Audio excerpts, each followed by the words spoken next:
You, my dear listener, wherever you're tuned in from, thank you for choosing Radio Mini 88.3 FM, the Catholic radio station for all, and thank you for choosing Wow Mini Soul Food. My name is Bramwel Opiyo. 22 minutes past 9 o'clock, as I told you earlier on, being a Monday, we are back with answers from a Catholic. And last week, for those who are tuned in, remember, Dr. Madowo introduced a very beautiful topic here, faith and mental health. We talked about the existential reflection on human condition, my dear listener, whereby Dr. defined what faith is according to the Pauline theology. All right, he went ahead to give us the four existential realities. Okay, he talked about the death, he talked about freedom, isolation, meaningless, among others. So today we dive deeper, my dear listener, and focus on suicide, the crisis of meaning, connection, and hope. That is exactly why Dr. Madowo is joining me this morning in studio to make you more understand more. You have a question, 0712 223385, or on Facebook page, Radio Mini 88.3 FM. Daktari, a very good morning to you, my brother. Good morning, Bramwel. How was your weekend?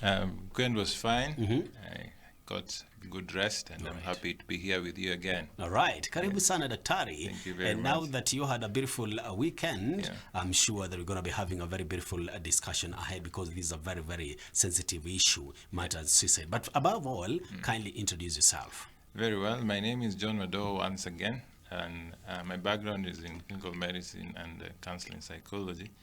I remember I oftenly say this without saying where I work, and I thought of mentioning that I run a private clinic called Apotheke Mind of Health. Mostly what we do is connected to the topic here today. All right. Supporting those who are experiencing various challenges, and that is not only existential issues as of what we talked about last week, and that is the crisis of life, but there is suicide as well. But the issue we majorly focus on for now is we run our program with schools. It's a school wellness program. We appreciate the fact that students in these days, well, even as before as well, navigate a complex world of academic pressures and social dynamics and personal identity challenges. In our program, we try to teach them how to bear better with, replace punishment with empathy and provide evidence-based skills to build resilience and foster a supportive school environment. All right. Given as such, well, the age group, and that this is majorly in high schools. The primary formative years are very important, and proper support in this area is very good for holistic and development. So, All right. just to mention. But a few. Passing. Yeah. Okay, so Daktari, having a background in clinical psychology, Clinical medicine. Clinical medicine and counseling psychology. Yes, clinical medicine and counseling psychology, you understand this topic better. Suicide. From a psychological perspective, what's always behind suicide and suicidal thoughts? Ideas. Well, I will start simple by stating that, well, in our experience, well, me and you and even for our listeners at large, we all know someone or we've heard of someone who have committed suicide, which simply means someone who took measures to actually shorten their own life. Yeah. And the wonder is always of, first of all, is the pain that actually accompanies it for those who remain to know this individual, and the imagination of what it is that person would have been going through. Not really well understood for those who remain behind. Okay, we are left often to wonder, like, how come so-and-so seem to be doing so well, or it did occur as if they would pick up or do such a drastic thing as end their lives. But on the psychological perspective, as you ask, it's necessarily not a desire. It's not a desire for death as such. It's not like someone says, "I'm like, okay, so the one thing I want right now is, I would like to end it all." No, but it's a point of desperation someone comes to, where perhaps there is a state termed as one thing. There are three things that might lead one to that point. Okay, one is cognitive restriction, whereby one comes to a point of thinking where there's no way out in a particular situation. So it's a thought in that regard, to mean that one can oftenly have more than just one thought. But when one comes to the point where they think suicide is a way out, or killing themselves is a way out, it seems that they can't think beyond that point. Right. And most commonly in our, let's say in our culture, as in Kenya and even in Africa as such, what we have seen often are persons who, to a certain extent, most have come to this point. Other times you find in other civilizations, people coming against what we term as emotional exhaustion, and seeking to end their lives, seeking other people to help them end their lives. And this is happens in the medical field in certain countries. Actually, legally, they're allowed to. Some doctors in the West mostly, so those who are terminally ill could choose to end their lives through to the assistance of the doctors. There is a technical word that actually escapes me right now. What is it called?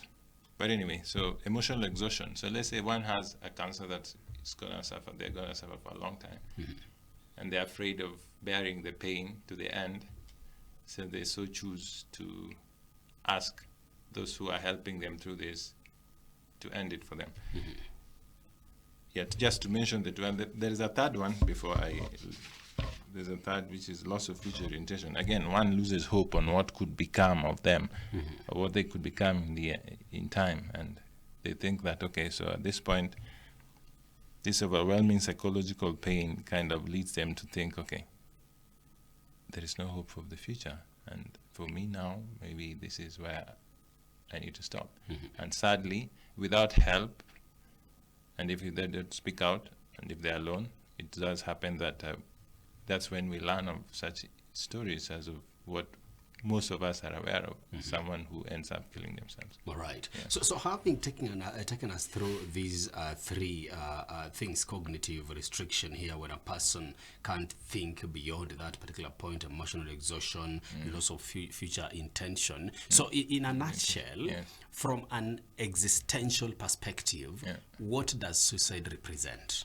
Well, it's a desperate attempt to escape overwhelming psychological pain, really. To put it shortly, without an elaborate explanation, not unless you'd like me to go through that as well. Yeah. Suicide, it's a point to which suffering feels permanent, meaning appears irretrievably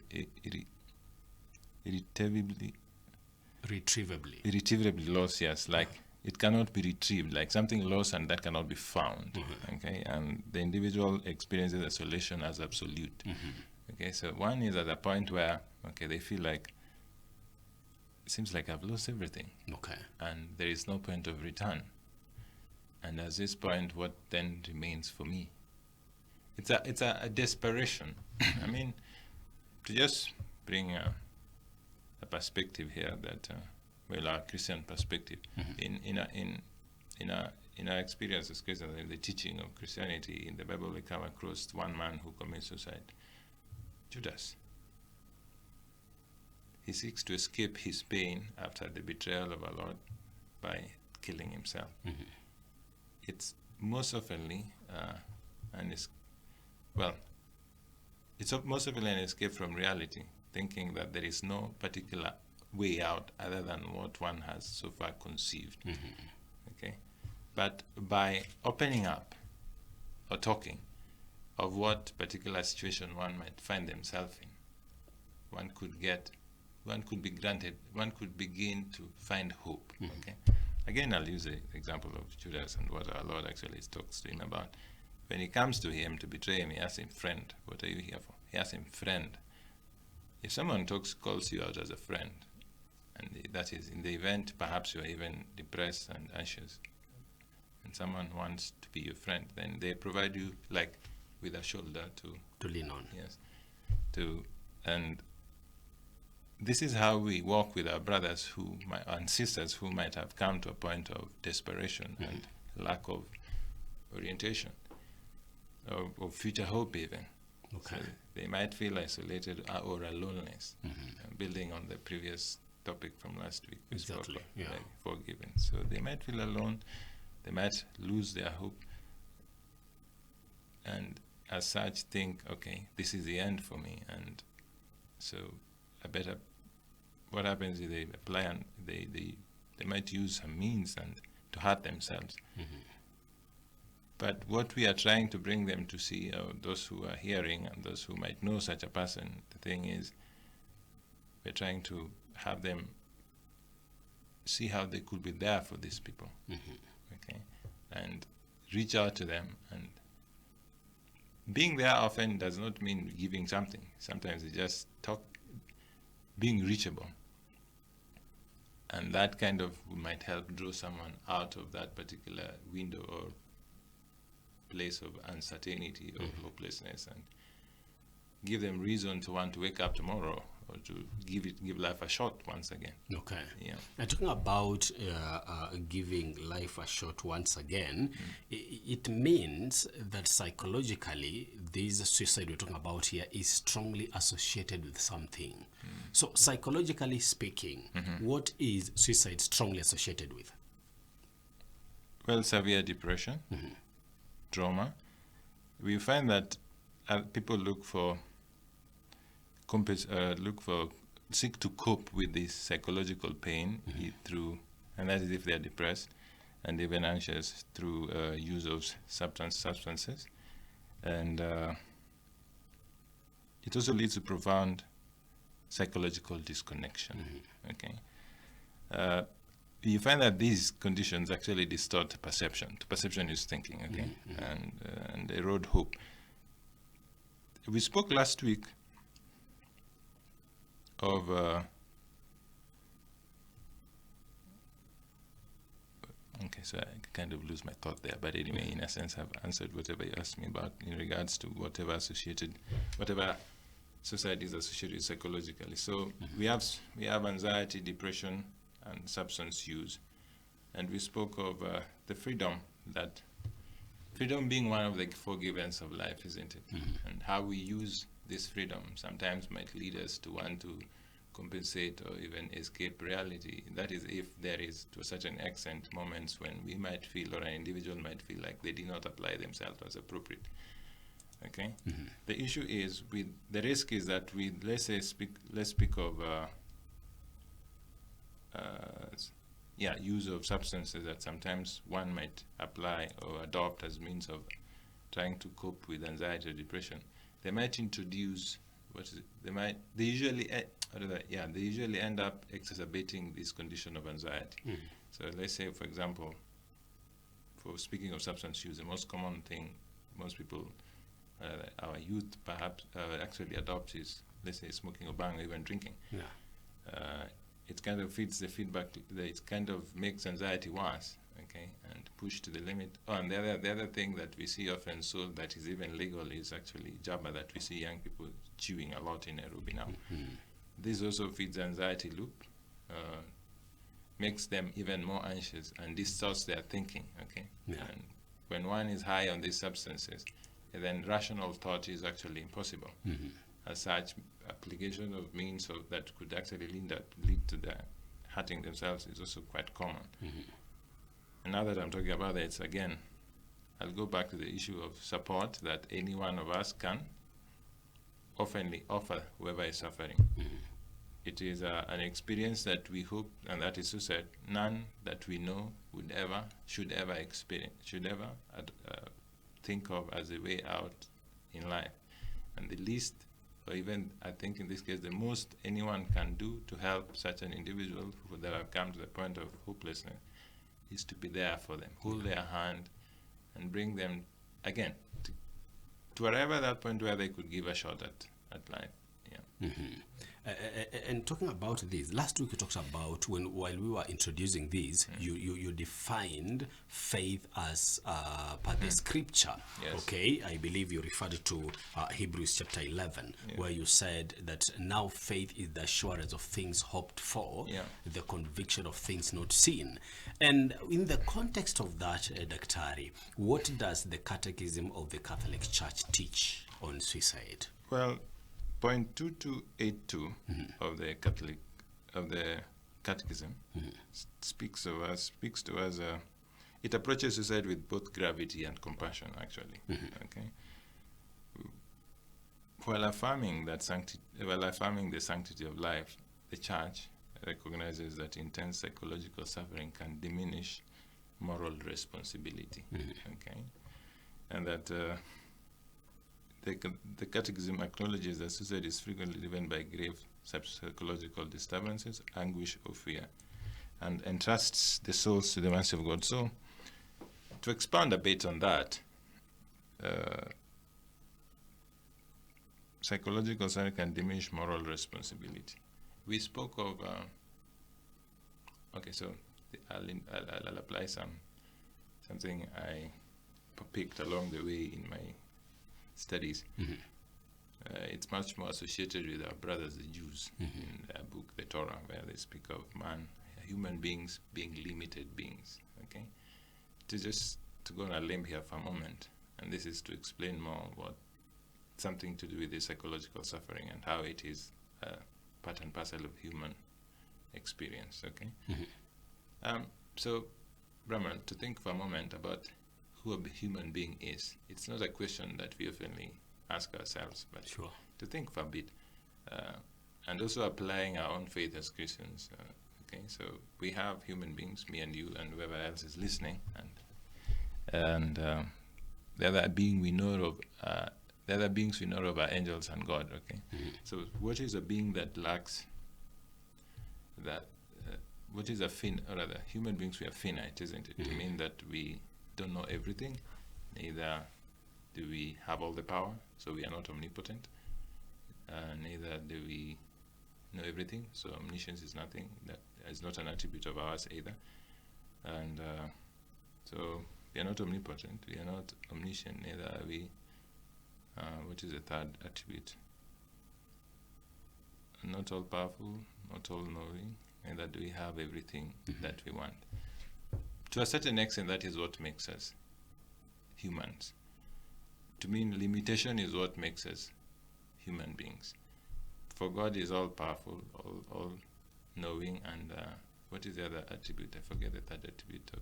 Just go ahead, no problem. But anyway, so as a consequence, our limitation, as often as we come to the awareness of our limitation, we kind of experience some anxiety.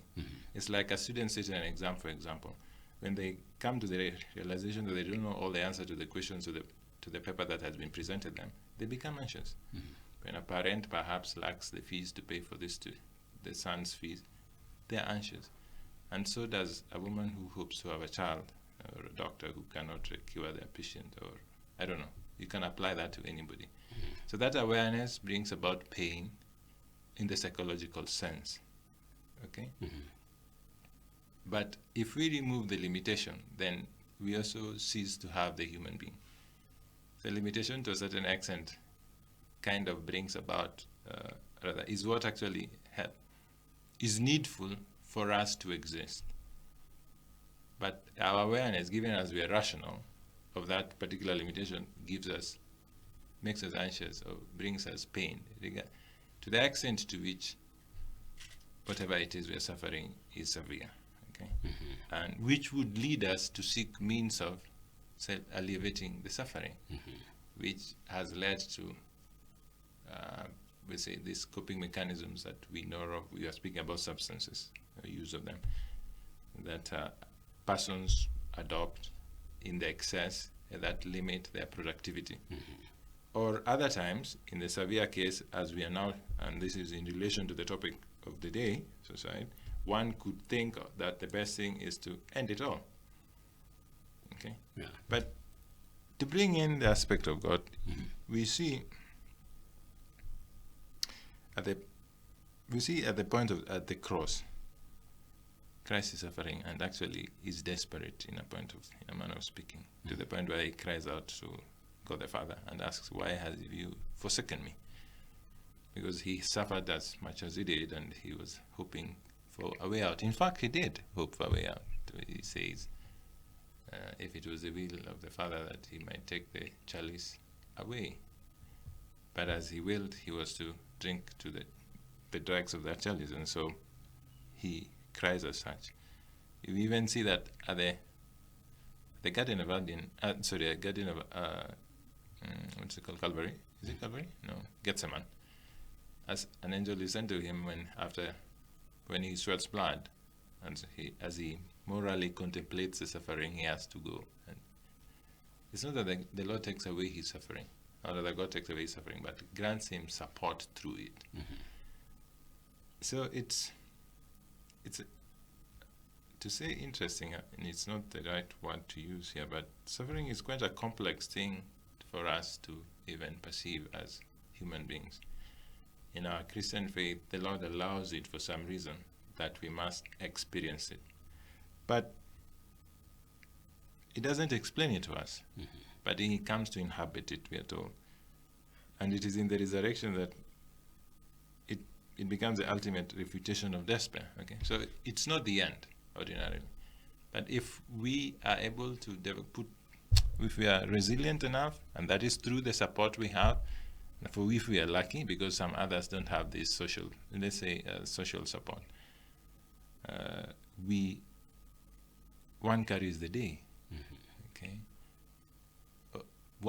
the most one can hope for in the moment when one comes against their own limitation and they can't bear it, is that they have someone to help them walk that journey. Right. Yep, I will end that. Well put. Hoping that indeed someone will help them carry that particular through that particular journey. And you see, it is because of the existential pressures that push people to this particular point of no return. To the extent that the only solution they have is suicide. And going by what you've just explained, Daktari, and looking around, what does suicide reveal now to all of us? Well, by building on what we've already spoken about, it's a point of desperation that a person might come to, where they have lost hope of all future orientation. Okay, we've spoken of the point where one is aware of their own pain, of their own limitation, rather. Okay, and and in their mind they're like, okay, so at this point where I am at, I have no way out,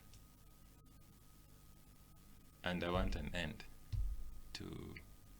It kind of makes life feel as if it is a continuation of pain on a daily. Okay, in the psychological aspect of things. So one comes, which is partly and which is also tied to the cognitive restriction, because if one thinks outside of that, which often is not the case for the one whose mind is hammed on that particular action, so they don't think outside that box, but they are fixed on that thought that okay. At this point where I've come to, it's the end, and I have no way out, so I must end it. Again, we are here trying to give hope to everyone who is listening or who knows someone like that support is, lending a hand in such moments, or getting someone help in such moments is one thing that is needful. All right. And is appropriate. So I want us to take a very, very short commercial break, Doctor. When we come back, we'll be looking at the risk factors, all right, and as far as suicide is concerned.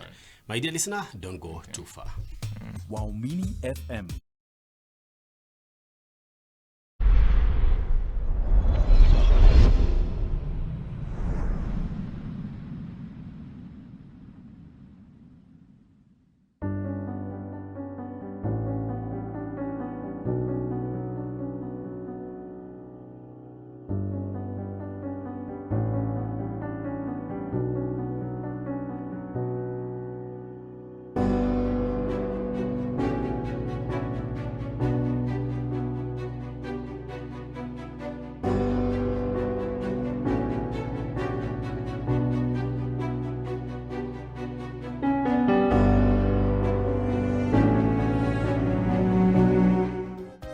This is Radio Waumini, 88.3 FM.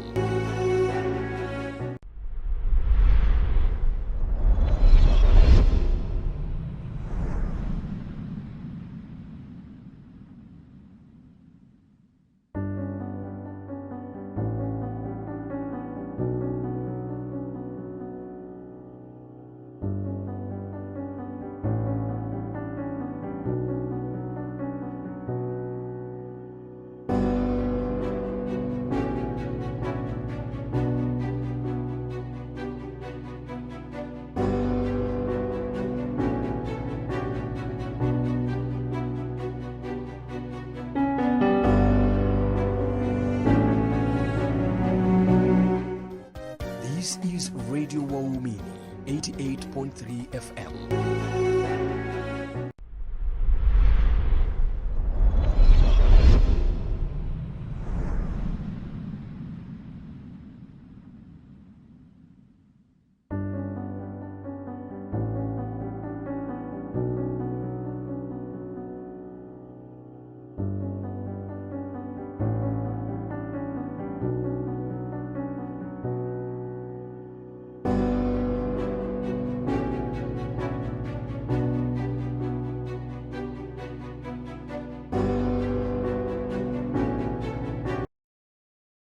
Radio Waumini, 88.3 FM, the Catholic radio station for all, 12 minutes to 10. Thank you so much, my dear listener, for staying tuned to Radio Waumini, 88.3 FM. We are talking about suicide here with the Daktari, all right? Yes, the crisis of meaning, connection, and hope. And Daktari, you've elaborated well about what suicide is all about, the teachings of the Catholic Church, and what suicide reveals. But now, what are some of the risk factors associated with suicide?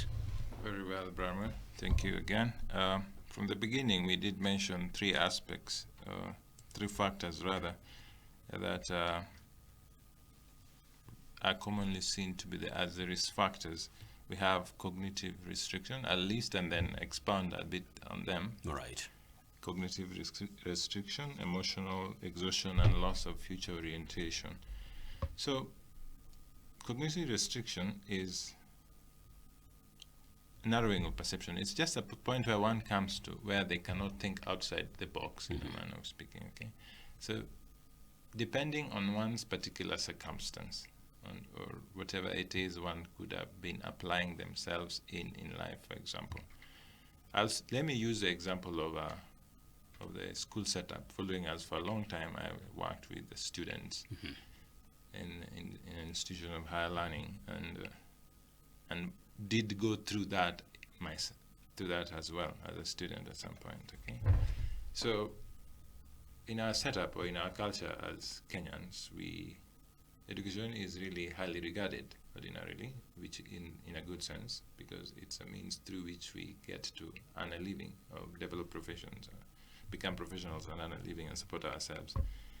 And there are even people coming from various backgrounds, and sometimes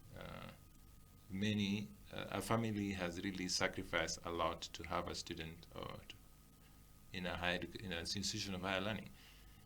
And there is much pressure from the back, from where this young person comes from, to see it through school.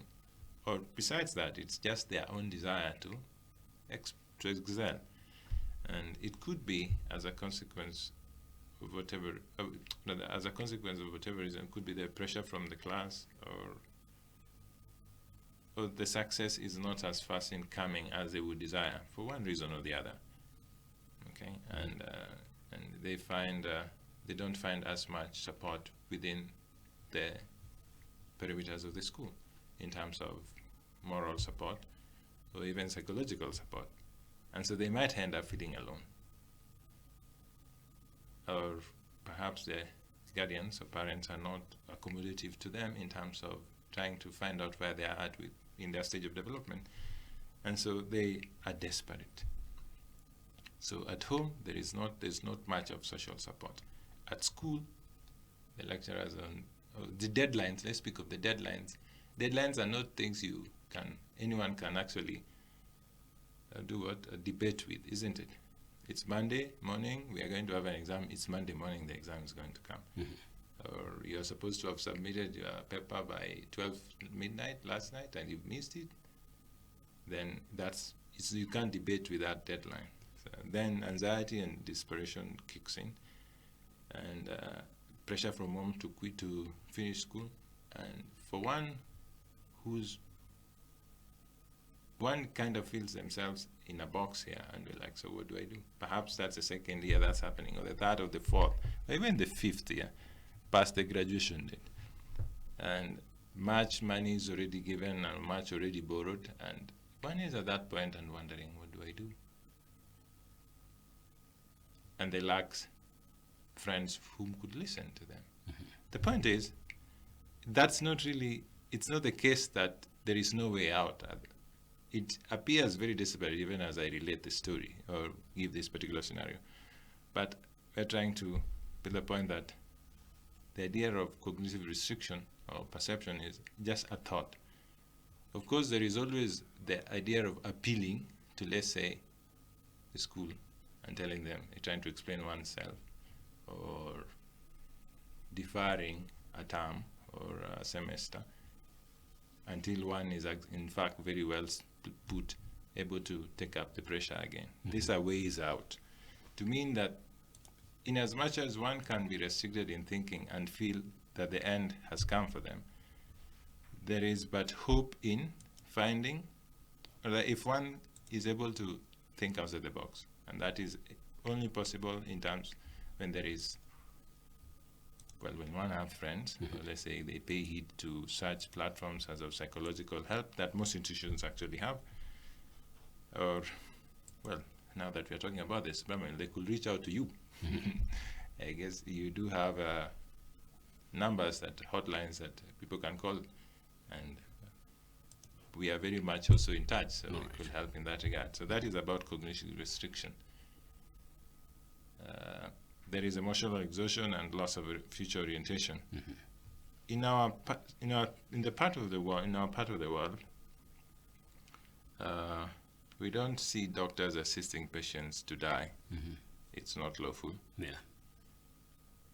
But we see in other parts of the world, in the West mostly, there are laws that have been, their laws allow for persons to ask to be killed. And this is actually opposed to our Christian faith as well, because life is sacred and must not be, it's not anything that a man decides when to end. Okay, so that's removed from what we know to be appropriate. Okay. On the case of loss of future orientation, it occurs when a person can no longer imagine a meaningful future. Okay. Future self, okay, and that hope collapses, time becomes experienced as an unending present of pain. All right. Okay, future is perceived not as a possibility but as a threat of emptiness. Again, depending on one's experience, that could happen. It's dangerous because it removes a natural psychological buffer against self-harm. You see, quite naturally, as human beings, we are self-preserving. This happens when we see danger, we run away. Yeah. Because one does not want to get hurt, because getting hurt could lead to death. But when one comes to the point where they have lost hope for the future, and a young person who doesn't want to grow up to be a professional, for example, or this is just to use the most common example, they might think of at that point, then what is the need to continue living? They might think that, they have no reason to carry on whatsoever.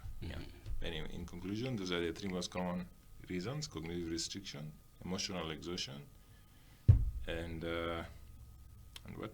Loss of future orientation. All right. Yeah. Well, Dr. Our time is up, but as we are concluding, to somebody who's listening to you, maybe they have somebody who's contemplating suicide, or they are contemplating suicide themselves. What are you telling them? Number one, I will offer my help. Okay. I don't know. I've never shared my phone number on this platform, but for this I would. It's the saddest thing that one could ever come to.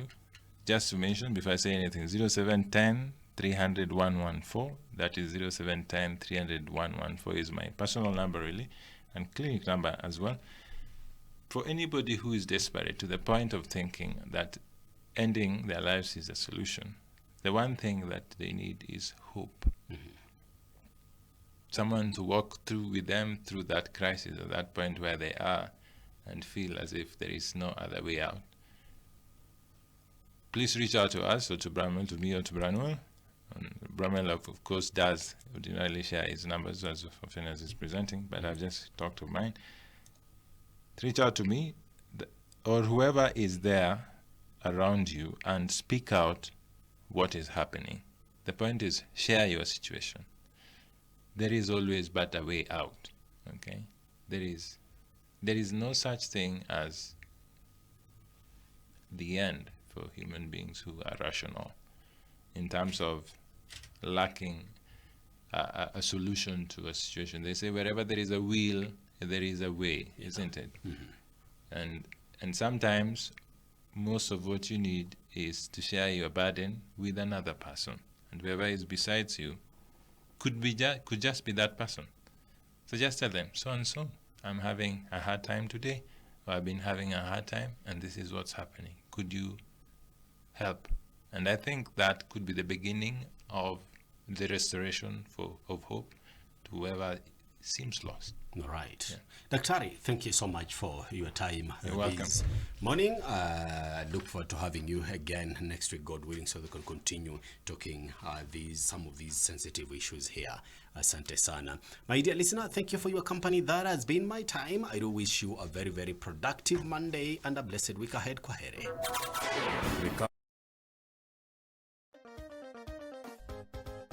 This is Radio